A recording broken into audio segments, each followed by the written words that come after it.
नमस्कार। आप देखना शुरू कर चुके हैं आई इंडिया और मैं हूं डॉक्टर पंकज सिंह गौर।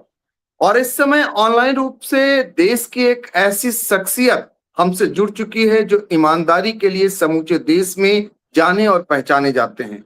वरिष्ठ आईएएस यानी भारत सरकार के पूर्व सचिव रह चुके विजय शंकर पांडे जी, जो इन दिनों एक लोक पार्टी के राष्ट्रीय अध्यक्ष भी हैं और जमीन से भ्रष्टाचार को खत्म करना चाहते हैं, यानी ग्राम पंचायतों में अच्छे प्रतिनिधि चुनने की मुहिम चलाए हुए हैं। तो सर, आपका बहुत बहुत स्वागत है।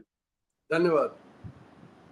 सर, मेरा पहला सवाल ये है कि आप ग्राम पंचायतों में जहां से शुरुआत होती है जनप्रतिनिधि बनने की, वहां से आपका मकसद है अगर यहाँ से ईमानदार लोग आए, अच्छे लोग आए, तो देश में भी आगे चल करके जब बड़े स्तर पर पहुंचेंगे तो निश्चित निश्चित तौर पर वही चीज कायम रहेगी।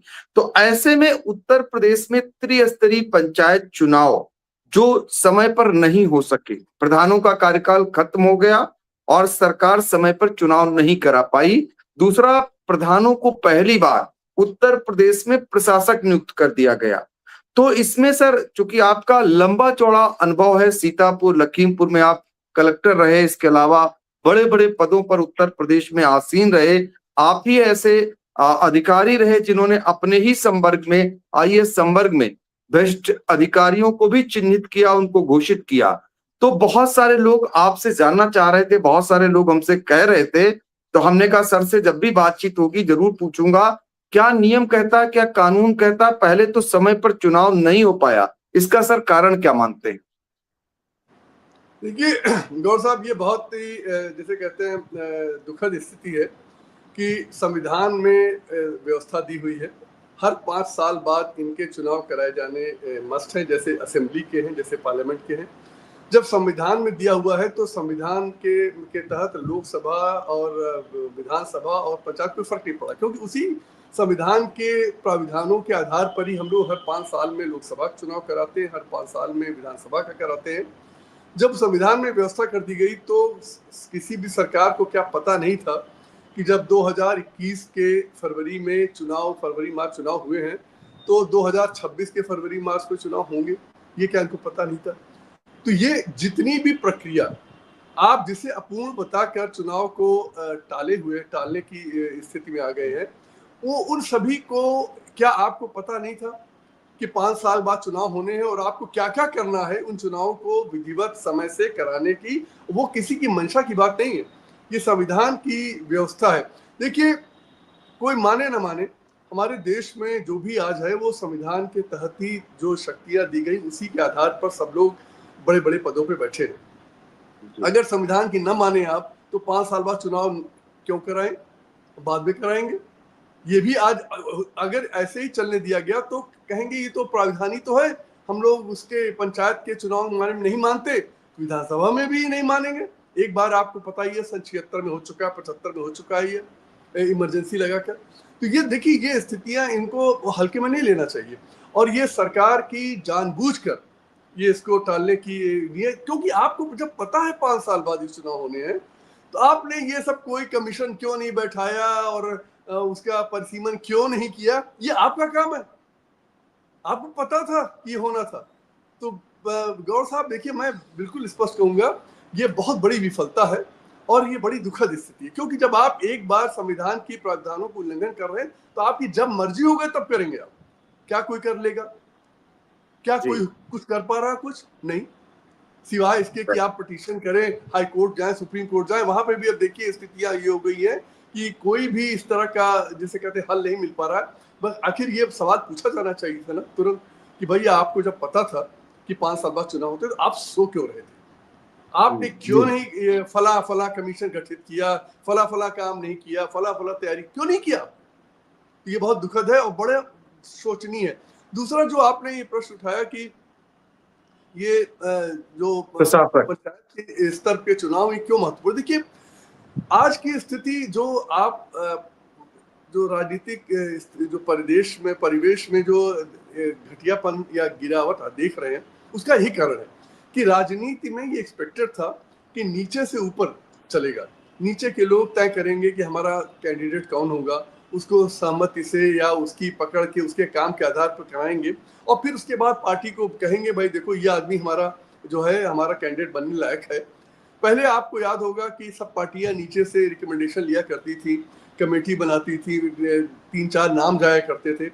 वो नाटक ही होता था तब भी और अब भी हो रहा। लेकिन अब ये बताइए कि जब आप नीचे के स्तर पे कोई चुनाव ही नहीं कराते, नीचे के स्तर पर आप किसी की सुनते ही नहीं, तो हो क्या रहा है, सिर्फ नॉमिनेशन है। पार्टियां अपने जिसको पसंद करती हैं उन्हें टिकट दे देती हैं, और जनता का जिसे कोई लेना देना हो या न हो, वो आदमी जीत जाता है तो जनता के प्रति कभी जवाबदेह होगा, क्योंकि जनता के कारण तो जीता ही नहीं हो, क्योंकि न तो जनता ने उसे नॉमिनेट किया, न जनता ने वोट तो पार्टी को दिया। देखिए मुझे कहने में कोई संकोच नहीं। आज जो ये एक प्रश्न उठता है कि पार्टी के सांसद विधायक ये लोग कुछ बोलते क्यों नहीं, क्या बोले, इनका कोई आधार तो है नहीं। पार्टी की टिकट पे चुन के आए हैं, पार्टी के नेता के नाम पे वोट मिला है। कल इनका टिकट काट दीजिए आप, तो इनको कुछ मिलेगा? आप खुद बताइए। आप राजनीति, आप पत्रकारिता में इतने वर्षों से सक्रिय हैं, आपको खुद पता है कि अगर फला व्यक्ति जो आज चुने हुए पदों पे बैठा है उसका टिकट कट जाए तो कभी वो जीतने की स्थिति में कभी आएगा, क्योंकि उसका कुछ अपना है नहीं। और इसी त्रासदी ने हमारे देश की राजनीति को सब उल्टा पुल्टा कर दिया, इसीलिए अकाउंटेबिलिटी खत्म हो गई। मैं चाहता था कि नीचे से लोगों को सक्रिय किया जाए, उन्हें अच्छे कैंडिडेट चुनने के लिए कहा जाए, और जब चुन के वो एक बार आए तो उनसे ही पूछा जाए कि भाई ये बताओ अब तुम्हें किसको चाहते हो अपने बीच से विधायक बनाना, किसको चाहते हो सांसद बनाना, जिससे कि वास्तविक लोकतंत्र आए, लोग बताएं कि साहब ये आदमी बहुत अच्छा है और इसने हमारे बीच बहुत काम किया, इसको हम लोग कहते हैं। चलिए 2-3-4 नाम आएंगे, लेकिन सम्मति से ये कहा बनाया जा सकता है, आखिर कौन लड़ेगा। लोकतंत्र ये है, लोकतंत्र ये नहीं कि मैं बैठ कर कह दूं फला लड़ेगा। क्यों लड़ेगा, उसका कोई लेना देना नहीं, जाता नहीं, मिलता नहीं। तो पंचायत चुनावों पर इसीलिए मैं फोकस ज्यादा कर रहा हूँ कि देखिए यहाँ से अगर अच्छे लोगों को हम लोगों ने पंचायत में चुनाव लड़ाया और उनको तैयार करें कि वो जिम्मेदारियां लें जो पंचायत राज अधिनियम के तहत उनको दी जाती है, उसके लिए उनको तैयार करना, एक तो तैयार करना बहुत जरूरी है। आज देखिए गौर साहब, मैं प्रदेश के सैकड़ों विधायकों, उनसे प्रधानों से हजारों की प्रधानों से बात कर चुका हूँ। सबकी एक त्रासदी है कि इतनी रिश्वतखोरी है, कि इतनी कमीशनबाजी है कि उनका कितना बड़ा पैसा तो कट जाता है। अब ये बताइए कि जब शुरुआत ऐसी होगी तो आगे क्या होगा। इस चीजों को सुधारने के लिए मैं पूरी कोशिश कर रहा था कि ये हो, लेकिन दुर्भाग्य की बात है कि वो टल रहा। खैर कोई बात नहीं, मैं अब लोगों से कहूंगा कि वो सीधे अब अपने बीच से विधायक का कैंडिडेट बताएं, जो जिसको वो चाहते हैं कि जो वो लड़े, और जिसके बारे में उनकी एक वो है, मैं उसके पीछे हम लोग लगेंगे, मेहनत करेंगे, उनके बारे में पता है। लेकिन मैं चाहता हूँ कि ये ऊपर से थोपे कैंडिडेट नहीं होने चाहिए। लोकतंत्र का मतलब, अच्छा आप गौर साहब खुद बताओ, ऊपर से थोपे आदमी का कोई मतलब है? जी तो इसलिए बहुत जरूरी था कि पंचायत चुनावों में अच्छे लोगों को उतार कर उनके बीच से एक नया नेतृत्व तैयार किया जाए, जो आगे के विधायक बने, सांसद बने, ब्लॉक प्रमुख बने। अब ये बताइए, ब्लॉक प्रमुखी का चुनाव हमारे प्रदेश में मजाक बना है ना।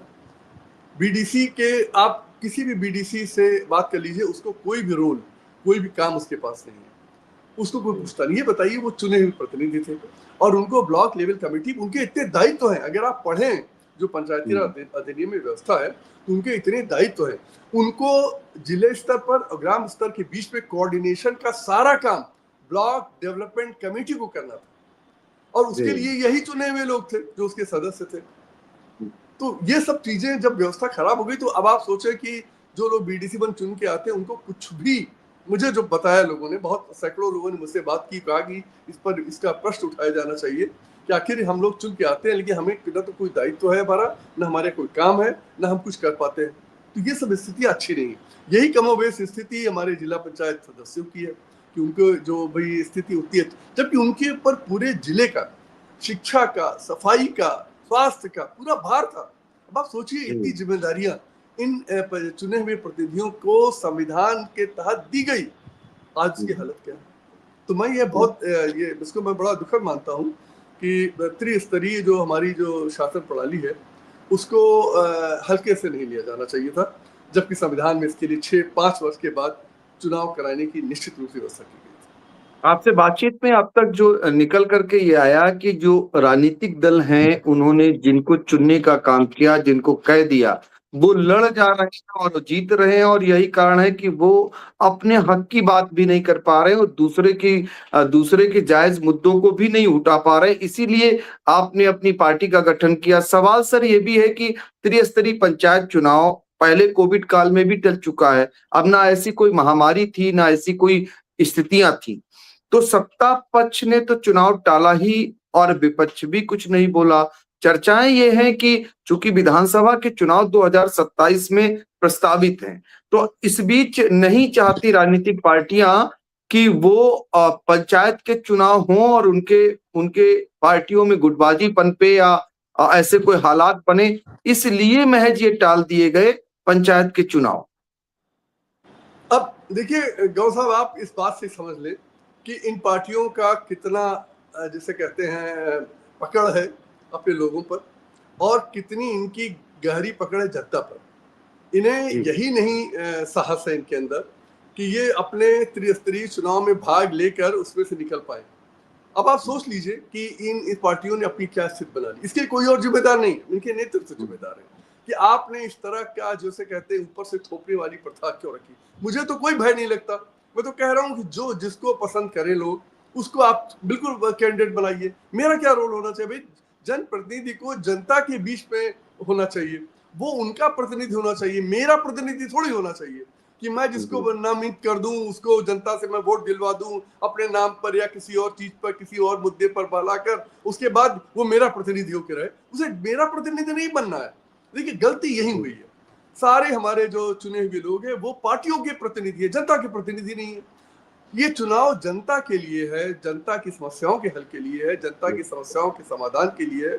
और इन प्रतिनिधियों को इसीलिए बनाया गया है कि आप जनता के बीच में रहते हैं, इसलिए उनके बीच में रहकर आप उनकी समस्याओं को सुने, उनका समाधान करें। देखिए गौर साहब, मुझे इसी बात का बहुत दुख है कि थाना, तहसील, ब्लॉक, राशन, ये 4, 5, 6 ऐसी समस्याएं हैं, अस्पताल और स्वास्थ्य, जिनसे जनता का रोज काम पड़ता है। ये कोई भी संस्था ऐसी नहीं है, ऑफिस नहीं है जहां पे जनता का काम बिना रिश्वत सिफारिश के हो। देखिए मुझे ये कहते हुए दुख है। मैं कोई किसी का क्रिटिसिज्म के रूप में किसी की बुराई करने के लिए कह रहा हूं, क्योंकि ये कोई वर्तमान सरकार के सामने ही नहीं है। मैंने 38 साल से ज्यादा सर्विस की, और जब मैं सर्विस में घुसा था तब ये हाल थी, आज भी यही। आप ये बताइए इन सरकारों ने किया क्या? मैं जब रहता था जिन पदों में, कोशिश करता था कि सारे थाने जो भ्रष्टाचार से मुक्त हो जाएं, ब्लॉक हो जाए मुक्त, तहसीली हो जाए, सारे प्रशासन के तंत्र मुक्त हो जाए, और मुझे कहते हुए प्रसन्नता है कि अधिकांशतः मुझे सफलता मिली। अब आप सोचें अगर एक अधिकारी ये कर सकता है तो बड़े बड़े पदों पे बैठे ये राजनीतिक ये लोग क्यों नहीं करते? इसका मुझे जो समझ में आया वो यही है कि जब इन्हें वोट मिल जा रहा जाति से, धर्म से, पैसे से और अन्य तरह के विवाद खड़ा करके, तो ये इन सब चीजों में जाएं क्यों? और देखिए गौर साहब, कोई सही काम करने के लिए आदमी को सही सोच होनी चाहिए। उसका जो पुराना, जो जहां पे जिन मार्गों पे चला हो वो सही होना चाहिए। हमेशा मुझे अपने जीवन में एक बात मुझे समझ में आई कि अगर आप कीचड़ के रास्ते से चल कर आए हैं तो आप कीचड़ से लथपथ रहेंगे, कभी आप साफ नहीं रह सकते। और आप जब साफ नहीं रह सकते तो साफ क्या करेंगे आप? ये हमारे देश की ट्रेजेडी है। इसलिए जरूरी है कि इस प्रकार के प्रयोग किए जाएं, और जो त्रासदी, जो गलती हो गई उसको सुधारा तो जाए, सुधारने का प्रयास तो किया जाए, और जनता को ये बताया जाए कि अगर आप जाति, धर्म और पैसे में अगर फंसे रहेंगे, नुकसान सिर्फ अपना कर रहे हैं। क्योंकि अंत में भुक्तभोगी कौन है इस कुशासन का, ये बताइए। देखिए गौर साहब, माफ करिएगा कहने के लिए, मैं भुक्तभोगी बिल्कुल नहीं हूं उस व्यवस्था के कुशासन का, क्यों मेरा तो कोई काम नहीं रुकेगा, आपका भी कोई काम नहीं रुकेगा जी। लेकिन जिनकी आवाज नहीं है, जिनके पास ये सामर्थ्य नहीं है, उनका क्या होगा? और मैं रोज आपसे बता रहा हूँ, इन समस्याओं से लोगों की जूझता हूँ। मुझे दुख होता है क्योंकि मैं चूंकि मेरे पास अधिकार नहीं, इसलिए मैं वो नहीं कर सकता जो अधिकार पे बैठ के आदमी कर पाता है। तो मैं इसीलिए कहता हूँ लोगों से, भाई आप अपनी ताकत बनो, मुझे मत बनाओ, आप अपनी ताकत बन जाओ। क्यों? आप ताकत कैसे बनोगे? जब आप सही आदमी को चुनोगे अपनी समस्याओं के समाधान के लिए, बेईमानी हटाने के लिए, तो उस आदमी की मजबूरी होगी कि वो समस्याओं का समाधान करे और बेईमानी हटाए। अब दूसरा सवाल सर मेरा ये था कि प्रशासक पहली बार उत्तर प्रदेश में प्रधानों को जो है नियुक्त किया गया है। इसके पीछे ये तर्क दिया जा रहा है कि सरकार प्रधानों को खुश करना चाहती है, इस वजह से अब जब ऐसे में प्रधानों को प्रशासक बना दिया गया, तो जो भावी उम्मीदवार थे जो चुनाव लड़ने की तैयारी कर रहे थे पिछले 6 माह से, वो लोग अपने आप को ठगा सा महसूस कर रहे हैं। तो ये कितना उचित है प्रधानों को प्रशासक बनाना, क्योंकि पूर्व में एडीओ पंचायत को ही प्रशासक बनाया जाता रहा है। अब ये पहला उत्तर प्रदेश में ऐसा डिसीजन, आप इसको कितना जायज मानते हैं और कितना गलत मानते हैं? देखिए गौर साहब, दिक्कत ये थी कि जो हमारे संवैधानिक व्यवस्था में ये है, कभी अप्रत्याशित परिस्थितियों में जो अगर चुनाव, जैसे अब कोविड का समय आ गया, तो नेचुरली उसमें बिल्कुल आप जस्टिफाइड मानेंगे कि चुनाव कराना कोई बड़ी बुद्धिमत्ता की बात नहीं थी। खैर, तो उस समय अगर चुनाव टल जाए तो आखिर जो समय है उस समय में क्या किया जाए। जिस समय चुनाव न हो और पुरानी ग्राम पंचायतों का समय समाप्त हो गया तो क्या किया जाए। उसके दो विकल्प है। एक विकल्प तो ये था कि पहले एडीओ को कर दिया जाए। दूसरा विकल्प ये है कि जो ग्राम प्रधान उन्हीं का कार्यकाल बढ़ा दिया जाए।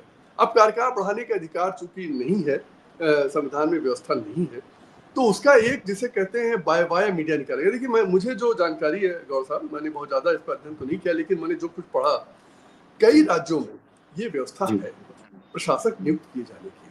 देखिए जो लोग प्रधान के चुनाव लड़ना चाहते थे उनसे मैं कहूँगा धैर्य रखें। ये 6 महीने से ज्यादा नहीं है, चलेगा, उसको करना पड़ेगा चुनाव, इसलिए आप धैर्य रखें।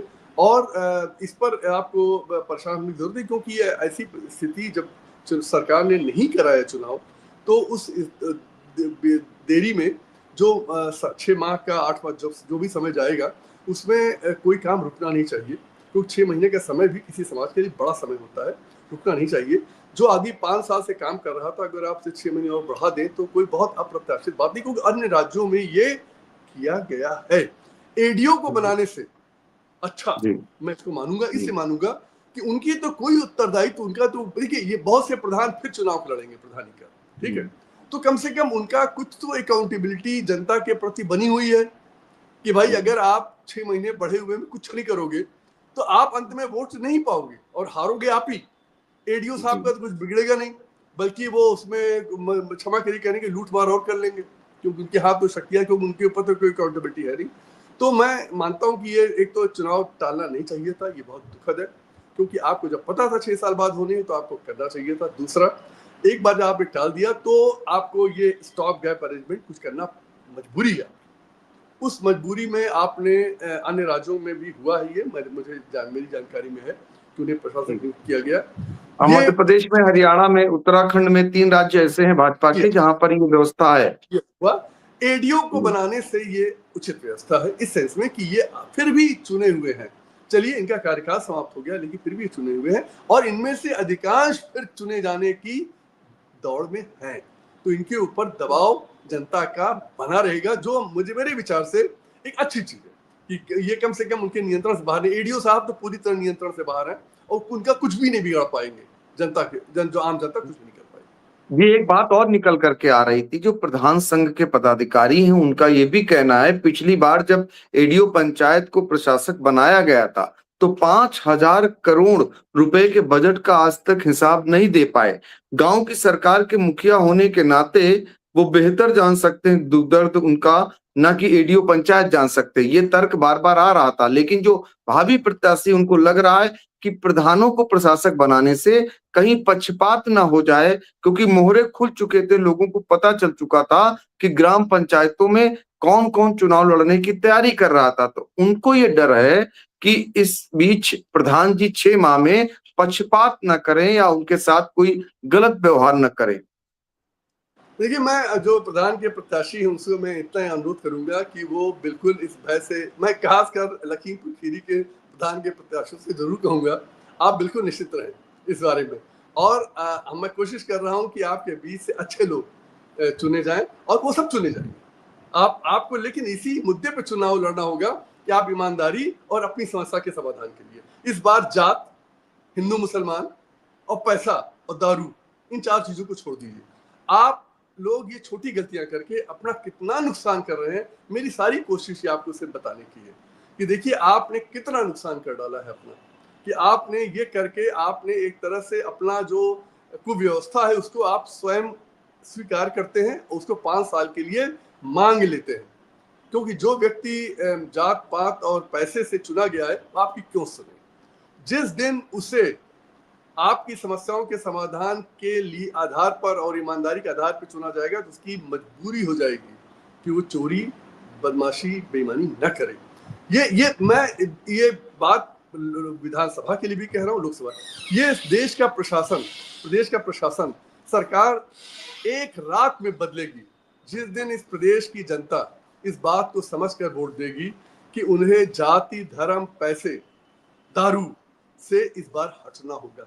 आप अपना नुकसान कर रहे हो, किसी और का नुकसान नहीं कर रहे हो।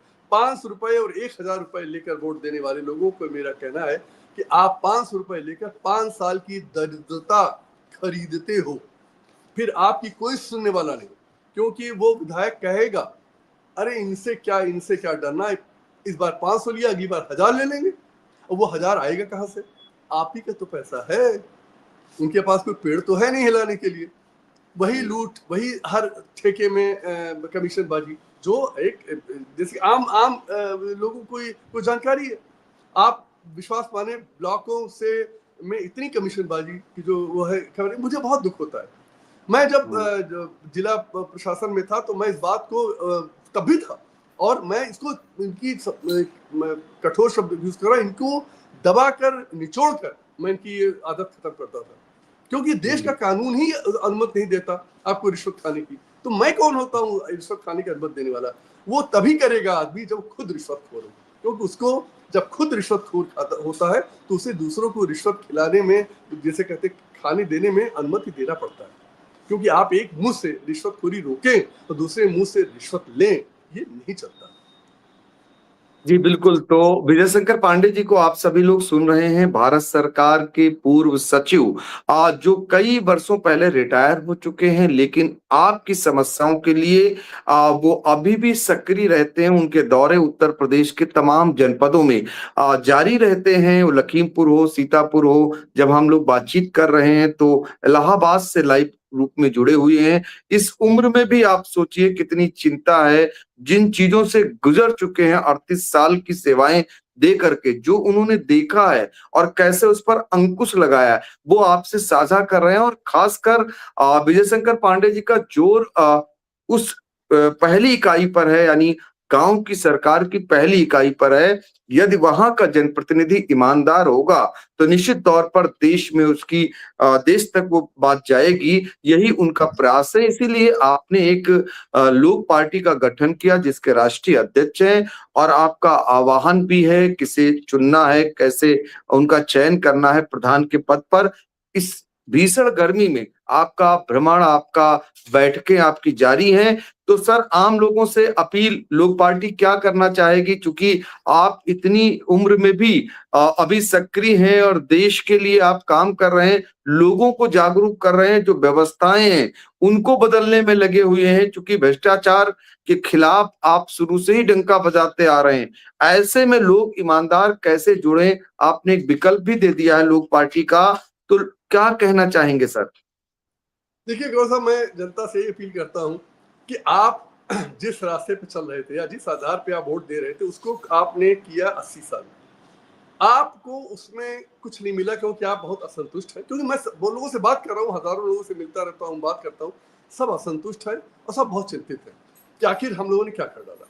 अब ये बताइए, उसी रास्ते पे चलकर आप फिर वहीं पहुंचेंगे कि नहीं? तो रास्ता बदलना होगा। रास्ता देखिए, जनता को हमेशा ये विवशता दिखती है कि हम क्या कर सकते हैं। मेरा कहना है कि आप ही कर सकते हो, बाकी कोई नहीं कर सकता। क्योंकि आपके पास जो एक वोट है उसको अगर आपने बुद्धिमत्ता से न प्रयोग किया, और बुद्धिमत्ता बड़ी छोटी सी है, आप सिर्फ ये कहिए मेरी समस्याओं का समाधान करो और ईमानदारी करो। क्योंकि देखिए, अगर जिस दिन जनता ने ये नहीं समझा कि ईमानदारी के बिना कुछ नहीं होगा तो वो फिर कुछ नहीं कर पाएगी। आप विश्वास मानिए, मेरे जीवन का अनुभव या जितने भी लोगों ने कुछ भी किया, मैं तो बहुत छोटा सा आदमी हूँ, जिन्होंने भी जीवन में कुछ किया, बड़े बड़े नाम है, वो सब एक चीज तो जानते थे कि अगर बेईमानी है तो वहां कुछ भी नहीं हो सकता। निष्ठा के बिना कोई संस्था व्यवस्था नहीं चलती। इसलिए आपको इस बार एक काम करना है, बस छोटा सा काम, मेरी अपील है, इस बार आप ईमानदारी पर किसी को दें, आप लोग पार्टी को दें, किसी दूसरे को दे दें, अगर किसी कोई कैंडिडेट आपको ईमानदार मिल रहा और जो ये क्षमता रखता हो कि आपकी समस्याओं का समाधान करेगा या कर चुका है या उसके पास अनुभव है, आप उसको जरूर उसको ही वोट दें। और आप इस बार जात को छोड़ दीजिए, हिंदू मुसलमान छोड़ दीजिए, 500 रुपए 1000 रुपए नोट छोड़ दीजिए, दारू की पाउच छोड़ दीजिए। आप देखिए आपका जीवन एक दिन में बदलेगा, एक दिन में। मैंने गारंटी किया कि अगर आप जिन जिन गांव में हमारे कैंडिडेट को ईमानदारी और अपनी समस्या के समाधान के आधार पर वोट मिलेगा, उन गांवों की सारी हर घर की हर समस्या 3 महीने में मैं हल कर दूंगा। देखिए मुझे पता है ये काम बहुत आसान है, मैं अपने अनुभव के आधार पर कह रहा हूँ, ये इतने आसान काम है, ये मैं क्या कहूँ, मुझे तो रोना आता है। ये देश की बड़ी बड़ी एक समस्या का हल न कर पाए। एक गांव मुझे आज तक न मिला जो कहे कि हमारे यहाँ कोई समस्या नहीं। आप किसी भी गांव में चले जाएं, किसी से भी मिल लें, समस्याओं का अंबार खड़ा है। ये पूछिए कि 80 साल से क्या घास छील रहे हो? सड़क बना देना, हवाई जहाज उड़ा देना, जगह जगह पर एयरपोर्ट बना देना, फैक्ट्रियां लगा देना ही काफी नहीं है, ये भी करिए। लेकिन ये क्या है कि आपने लोगों का जीवन नष्ट कर रखा है। स्कूल चलते नहीं ठीक से, अस्पताल ठीक से चलते नहीं, राशन की दुकानों में जो हाल है आप देख ही रहे हैं। आप देख लीजिए ब्लॉक की प्रधान रो रहे हैं कि साहब हमसे बहुत बड़ी धनराशि रिश्वत के रूप में काट ली जाती है। थाने में आप कोई काम बिना रिश्वत सिफारिश के करा के दिखा दीजिए। तहसील में जाइए, मैं तो उसका इस विभाग का जैसे कहते हैं नीचे से ऊपर तक मैं काम किया हूँ, इतनी रिश्वतखोरी, बिना रिश्वत को कुछ करते ही नहीं। और जबकि यही रिश्वतखोर लोग एक दिन में अपनी रिश्वत बंद करते हैं। उन्हें ऊपर बैठा नहीं कह तो दे कि रिश्वत खाओगी तो जेल जाओगे, सिर्फ इतना। देखते हैं कौन रिश्वत खाता है। ये बात क्या मुख्यमंत्री के मुंह से नहीं निकल सकती?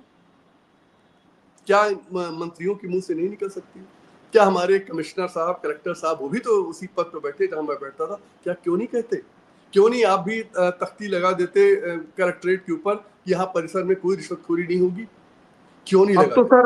अब तो सर जिन तहसीलों में, जिन कार्यालयों में नीचे की छोटी छोटी मछलियां पकड़ी जाती हैं, उनके जो विभागाध्यक्ष आप देख रहे हैं, विजिलेंस के छापे लगातार जारी हैं और अक्सर पकड़े जा रहे हैं, कभी लेखपाल, कभी कानून गो, कभी जेई, और उनके मुखिया से पूछा तक नहीं जाता है और पकड़ धकड़ बढ़ रही है। ये साबित कर रही है कि भ्रष्टाचार किस हद तक पहुंच चुका है। और वही आप जो कह रहे हैं कि उच्चाधिकारियों से पूछा नहीं जाता और उनकी जवाबदेही तय नहीं होती। गौर साहब, मैं कितनी बार कह चुका हूँ, मैं लिखता रहता हूँ, मैं हमेशा ये बात कहता हूँ, भ्रष्टाचार ऊपर से नीचे चलता है जी। और नीचे पकड़ के देखिए, ये तो छोटी मछली है, ये तो तुरंत ही जैसे कहते हैं इनको तो निगल जाएगी जब चाहिए, इनकी तो हिम्मत ही नहीं। मैं आपसे बता रहा हूँ, मैं अपने अनुभव से कह सकता हूँ, इनको एक बार मीटिंग बुला के मैं कह देता था कि रिश्वतखोरी बंद बंद, ये बंद कर। कहते सर आप सरकार आपने कह दिया, हो गया, नहीं होगा कल से। अब बताइए इनसे अब क्यों नहीं कह रहा है? जिस विभाग में नीचे पकड़े जाए उस विभाग का सबसे बड़ा मुखिया, उसको पकड़ा जाना चाहिए। मैं ये मानने को तैयार ही नहीं हूं कि ऊपर अगर बैठा आदमी ईमानदार और कर्मठ है तो नीचे उसकी रिश्वतखोरी हो सकती है। मैं अपना एक छोटा सा अनुभव बता दूं, मतलब सिर्फ इस बात को सिद्ध करने के लिए कि बात ऊपर से नीचे चलती है। मैं कुछ समय के लिए खाद्य और ये drug, food and drug administration में प्रमुख सचिव था। मैंने सिर्फ एक दिन, सारे जो लोग सुन रहे हों इस बात को बताई, मैंने सारे इंस्पेक्टर्स, फूड इंस्पेक्टर और ड्रग इंस्पेक्टर्स की मीटिंग बुलाई। बाकी लोगों ने अपना 5-3-4 घंटे अपने सरकारी आंकड़ेबाजी की। मैंने कहा मुझे सिर्फ 5 मिनट चाहिए लोगों के साथ। मैंने मीटिंग में कहा, हमने कहा देखो भाई सुनो ना, मैं तुम्हें कोई सवाल तुमसे पूछना चाहता हूँ ना तुम्हारा कोई जवाब चाहता हूँ। आज से रिश्वतखोरी बंद। तुमने अगर आज से रिश्वतखोरी, क्यों मैं पुराना मैं क्या करूँ, क्योंकि पुराने के लिए पुराना जिम्मेदार। लेकिन अगर तुम्हारे कोई भी रिश्वतखोरी के मामले मेरे सामने आएंगे तो मैं छोड़ूंगा नहीं। लेकिन आज से अगर पता लगा तो मैं तुम्हें बिल्कुल नहीं धर दूंगा। विश्वास मानिए, रिश्वतखोरी बंद। और इतने दूध जो है नकली दूध बहाए गए कि तत्कालीन जो पूर्व मुख्यमंत्री जी थे, जो हंस के उन्होंने कहा भाई मुझे पता ही नहीं था कि सब इतना नकली दूध बनाते हैं। आज जो है लाखों लीटर चारों तरफ हर जिले के हर नाले में फेंका जा रहा है, दर्द से, भय से। क्योंकि कानून का भय, मेरा भय नहीं, मेरा भय थोड़ी मुझे चाहिए। मैं कौन हूं? मैं तो हंसती कुछ नहीं हूं। मैं तो उस पूरी व्यवस्था का एक छोटा सा पुर्जा हूं जिसका काम था उस कानून को इम्प्लीमेंट कराना। दवाओं की जैसे कि नकली दवाओं की सारी दुकानें बंद हो गई, सारी फैक्ट्री बंद हो गई। आपको जान हंसी होगी, एक इटावा जिला है, वहाँ के एक तहसील है, नाम लेने से फायदा नहीं, एक छोटा सा जगह है वो, वहाँ हर घर में दवा की वो है फैक्ट्रियाँ। आप हंसेंगे कि हमारे देश में हो क्या रहा है, सब बंद हो गए। लेकिन फिर शुरू हो गई। अब ये बताइए इसके जिम्मेदार कौन है? ऊपर बैठा आदमी। इसलिए नीचे जो ये पकड़े जाते हैं इंस्पेक्टर बाबू, ये हास्यास्पद है। आप एक बार, मैं तो कह रहा हूं, मैं हर मुख्यमंत्री और प्रधानमंत्री जब भी मैं कभी मुझे मिला का, चूंकि मुझे अवसर मिला इन लोगों से बात करने का, काम करने का इनके साथ, मैं हमेशा कहता था साहब मैं बता रहा हूँ ये 10 बेईमान है, इनको ठीक कर दो सब नीचे ठीक हो जाएंगे। लेकिन उनको ये गलबैया लगा लेते हैं। जैसा कि हम लोगों ने जब 3 महाभ्रष्ट IAS चुने तो 2 महाभ्रष्ट को इन्होंने चीफ सेक्रेटरी बना दिया। इन्होंने पूरे सिस्टम को मैसेज दिया, देखो हमको बेईमान चाहिए। अब आप क्या अपेक्षा करते हैं? नीचे को बैठा लेखपाल और कानूनगो और दरोगा राम नाम की माला जपेगा? उसने जब देख लिया कि हमारे मुख्यमंत्री को क्या पसंद है तो क्या करेगा? जनता ये बात समझ ले। एक बार मैं तो कह रहा हूं, एक बार एक जैसे कहते गलती से वो ईमानदारी पर और अपनी समस्याओं के समाधान के लिए, एक बार मैं तो कहता हूं 10 जिलों में जनता एक बार वोट दे दे और अपने 50 विधायक जिता दे, पूरा देश बदल जाएगा। मेरा चैलेंज इन लोगों में, मैं आपसे कह रहा हूं पूरा देश बदल जाएगा। देखिए ये इतने खोखले हो चुके हैं, सच का सामना करने के इनके पास साहस नहीं, ये खो चुके और इनकी ये इतनी मजबूर हो गई, ये खुद भी परेशान है, अपने ही बनाए जाल में गौर साहब ये फंस चुके हैं, इनको खुद भी नहीं पता इससे कैसे निकला जाए। मेरा कहना है एक बार आप मान लो, क्योंकि 80 साल से गलती कर रहे हो, आपको उस गलती से कुछ नहीं मिला, एक बार मान लो, एक बार दे दो, आंख मूंद के दे दो, चलो भाई ये बहुत से ठग आए, एक ठग और आया है विजय शंकर पांडे, चलो इसको भी आजमा लेते हैं, देखो कैसे बदलता है आपका जीवन, आपका ही नहीं पूरे प्रदेश का। मैं चैलेंज करूं, कोई रिश्वत नहीं खा पाएगा पूरे प्रदेश में, आपका कोई भी काम आपका बिना रिश्वत सिफारिश के होगा। क्यों? क्योंकि ये व्यवस्था इतनी बढ़िया बनी हुई है, इसको सिर्फ चलाने की जरूरत है। और नैतिक बल के बिना, भाई आप वोट देंगे जब जात पर, वोट देंगे बेईमान को, वोट देंगे पैसा लेकर, तो आपको फल क्या मिलेगा? खुद सोचे ना आप, अगर वो 500 रुपए 1000 रुपए दे रहा आपको तो लूट के लाया होगा ना, तो फिर आप उससे ईमानदारी की अपेक्षा करोगे? वो हर ठेकेदार से पैसा लेता है तभी आपको दे पाता है। वो जो पाउच खरीद के लाएगा लाखों लाखों रुपए का, मैं इलेक्शन लड़ चुका हूं, मुझे पता है अगर आप ईमानदारी से इलेक्शन लड़े तो कुछ भी नहीं खर्च होगा, कुछ भी। लेकिन अगर आप ईमानदारी से नहीं लड़ रहे हैं, करोड़ों खर्च होगा। ये करोड़ कहां से आएंगे? एक रैली पर इन नेताओं के 20-20 करोड़ रुपए खर्च होते हैं, ये कहां से लाएंगे? देश लूट रहा है। इस बार हमें, मेरी यही अपील है अपने जो जिन जनपदों हम लोग, देखिए हमारे पास सामर्थ्य कम है, इसलिए कुछ ही जनपदों में कोशिश करें, करीब 50 विधानसभा 50-60 में कोशिश कर रहा हूँ मैं, जिसमें सीतापुर, लखीमपुर खीरी शामिल है, इलाहाबाद, प्रयागराज, पूरा बुंदेलखंड, फैजाबाद, अम्बेडकर नगर और फतेहपुर, इस तरह के करीब 13-14 जिले शामिल है। मैं कोशिश कर, इस बार जनता एक बार मान ले, सब कुछ जिता दे, बस वहां तो राम राज्य आ ही जाएगा, वो तो गारंटी मैं आपसे कह रहा हूं। मैं तो कह रहा हूं प्रधान जिता दो आप, वहां राम राज्य आ जाएगा, रिश्वतखोरी बंद हो जाएगी। लेकिन अगर जिता दो, प्रदेश पूरा बदल जाएगा, पूरा देश। बिल्कुल, देखिए 38 साल की सेवाएं आप सबने देखी, जब प्रशासनिक तौर पर आपने उत्तर प्रदेश से लेकर समूचे देश की सेवाएं की, आपकी ईमानदार कार्यशैली को समूचा देश आज भी सलाम करता है, उदाहरण देता है। ऐसे में जब आपने लोक पार्टी का गठन किया तो लोगों से यही आह्वान है विजय शंकर पांडे जी का कि आप एक बार अवसर दें, फिर देख लीजिए कि कैसे आपकी ग्राम पंचायत बदलती है, कैसे आपकी विधानसभा बदलती है, फिर आप यदि लोक पार्टी के लोगों को चुनते हैं तो कैसे आपका प्रदेश और देश बदलता है। आप मिसाल कायम कर चुके हैं प्रशासनिक रूप में, अब राजनीतिक पार्टी के रूप में एक बार आम जन से जो लोग कहते हैं कि हम क्या करें, हमारे सामने कोई विकल्प नहीं है, कोई ईमानदार नहीं है, सारे लोग जितने लोग हैं, जो भी पार्टियां हैं, जिसको उठाओ वही नंगा है। ऐसे में विजय शंकर पांडे जी उदाहरण है। तो आप आप जो आह्वान कर रहे हैं इसी बात का, और आपका बराबर जनसंपर्क जारी है।